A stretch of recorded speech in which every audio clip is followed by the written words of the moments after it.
What's up, guys? We are 1 month away from the futuristic iPhone 8. It's hard to believe it is almost here. Let's go ahead and cover the last week in iPhone 8 leaks, news, rumors, everything clumped up into one because there's a lot to talk about. So first off, a new report published by Ming-Chi Kuo. He actually detailed some of the last key points about the iPhone 8 before release. Firstly, colors. He says there will only be 3 colors of all iPhones coming later this year, and that includes the 7S models and the iPhone 8. There will only be black, silver, and gold, so there will not be any other colors, and this is probably to differentiate the lineup a little bit, simplify it. That means rose gold, jet black, and red are going to be disappearing, which I'm very sad to see those go, but I guess it makes sense. Now, in a new report, this supposed gold is apparently a copper tone iPhone to be called Blush Gold by Vania Gaskin. I reported on this in my last video. Since then, there have been a lot of mock-ups that have leaked online. A lot of people have got these and reviewed them. I'm getting mine tomorrow.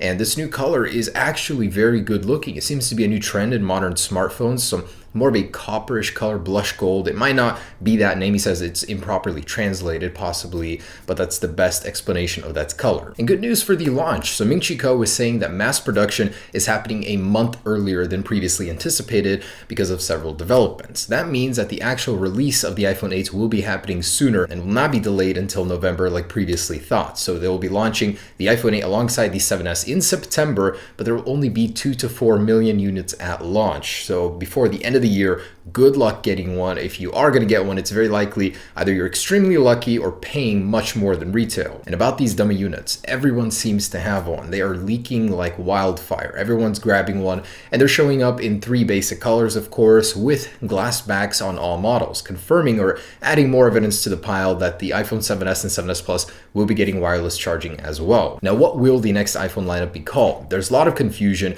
even between the actual developer who found a lot of the HomePod code referencing the iPhone 8. He's saying that it's unlikely to be called the iPhone Pro. John Gruber in his new article disagrees and says that it's likely it will be called the iPhone Pro, and goes into further detail saying that the iPhone 7S naming scheme will not exist at all. He said the 7S will not exist. There will be a different naming scheme for that iPhone because people tie in the S naming scheme to be a small update, and it will not be a small update. He says because it's getting a new glass back, new features, Apple wants to differentiate itself from that past S naming scheme and just call it either the iPhone, literally just the iPhone, or the iPhone 8 for that base model iPhone 7S, then the iPhone 8 Plus, and the iPhone 8 Pro for the actual iPhone 8. Quite confusing, but basically I created these diagrams. So the old one, what we thought it would be called, and the new 2 options that John Gruber is saying will likely be the 2 that Apple will choose between. Also in his report, Ming-Chi Kuo again is reinforcing his earlier statement that fast charging will be happening across all devices coming later this year,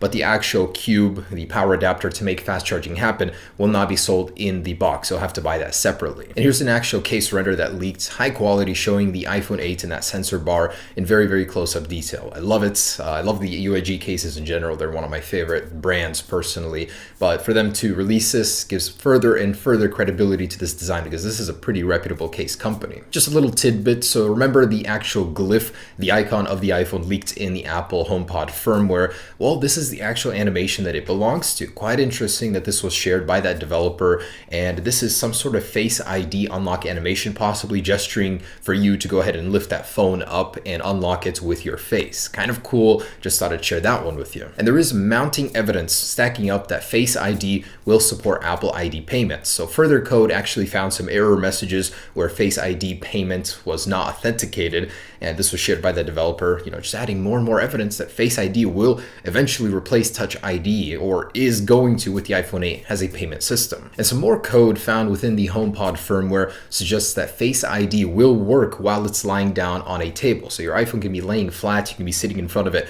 on a desk, and you will be able to unlock your phone using that system. Because it's using infrared sensors, it can scan your face in many awkward positions that standard iris scanning would not be able to do. There also seems to be an auto lock feature where somebody could possibly be scanning their face and it would lock your account in case that your phone got stolen and someone was attempting to scan their face as yours, something like that. Maybe it senses something is wrong and automatically locks up your account. There's also reference to the fact that several people could use this feature on your phone, maybe some sort of sharing system in there. And the actual way Mark Gurman thinks Apple will pitch the idea of Face ID to consumers, how it will replace Touch ID, is that it'll be faster, more accurate, and more secure. So in the keynote, they're going to cover those three major topics. And in the code, more references to more features coming to the iPhone 8 camera. So both the front and rear camera sensors will be able to do 1080p 240 frames per second slow motion, which is already another upgrade to the camera. Last week we heard about 4K 60 frames per second, and that was very impressive. That blew my mind. So Apple really is going to be ramping up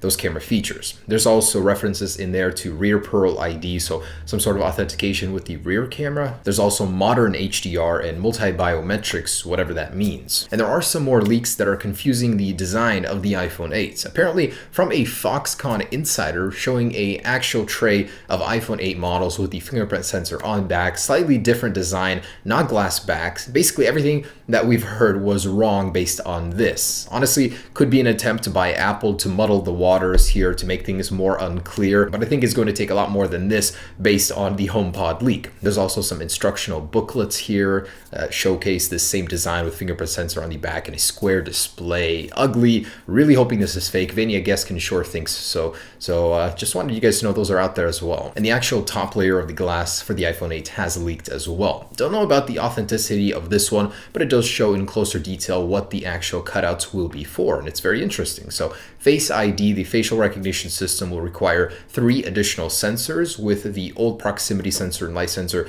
being placed in a very slim top bar up there. Very interesting. And some details about the virtual home button of the iPhone 8 hidden deep within the HomePod code reveals several key features. For one, it can resize, the indicator can be hidden, no API to change the actual color of the home button, so that's going to be static, and the tab bars extend under it. And in an explanation, basically the tab bars extending underneath it is simply the background of the bottom bar can stretch downwards as needed. And the same developer, Steve TS, has actually leaked the usable screen space of the iPhone 8. Recreated the perfect edges and curves of the actual screen based on the HomePod details, and this is what we've gotten in a quick mock-up by a different user. So it shows us the basic shape.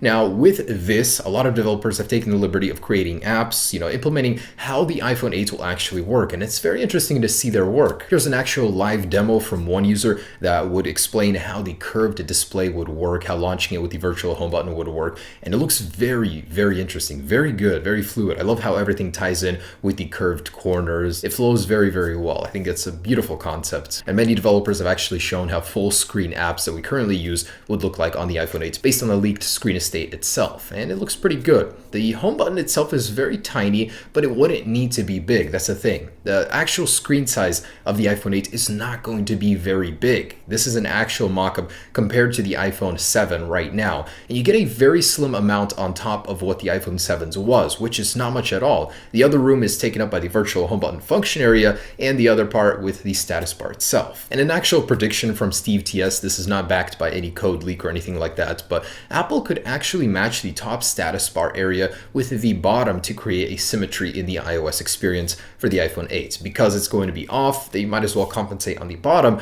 for the virtual home button area and the function bar area. I think it's a very interesting concept. And here are a couple mock-ups of how video could actually look on the iPhone 8. One developer seems to think that Apple will be switching to an 18:9 aspect ratio, and this is how video would look. It would crop the top and bottom area of the iPhone, and you'd basically get squared video like you would on a normal one. And another concept explores the idea of video taking up the entire screen estate. I personally think it would crop and stretch the video just a little bit too much, and plus the sensor bars covering up some of your content. So the other option, I believe, will be the one Apple will go with. More hidden code suggests that the iPhone 8 will be able to suppress notifications when it notices you are making eye contact with it. Why display a notification when you're already on your phone using it? And a Foxconn vice president has actually spoken about the iPhone 8's price, saying it will not be cheap. Hey, what a surprise. We already knew it would be around $1,200, but the actual piece of information he shared that was very interesting is that the iPhone 8 has a 40% failure rate for the display. That's crazy. It must be so advanced that it's that difficult to make. It's truly, in a phone, one of the first completely edge-to-edge displays with a very small cutout. I mean, the Essential smartphone will be one also, but most, like the Galaxy, do have a bezel on the top and bottom as well. And here's something crazy. Apple spends an insane amount on research and development compared to its competitors. So in a new report, Apple bumped up their R&D by 15% at the end of July, and this is probably for the new Apple Car, for the HomePod, for the actual wearable glasses they're working on. There's a lot of projects that they're putting more and more money into. And for Apple, that comes out to be the same R&D ratio as when the original iPhone was being developed. That's just crazy for a company worth this much today. All right, guys, there it is. That's the latest on the iPhone 8 for this week. We're only a month away. I cannot personally wait to get the new copper color. I think it looks fantastic. A lot of smaller features we're finding out about. Those cameras are going to be very, very impressive with the 4K 60 and the improved slow motion. So stay tuned for more information on that. I'll have more videos for you soon and giveaway coming later this week. Peace.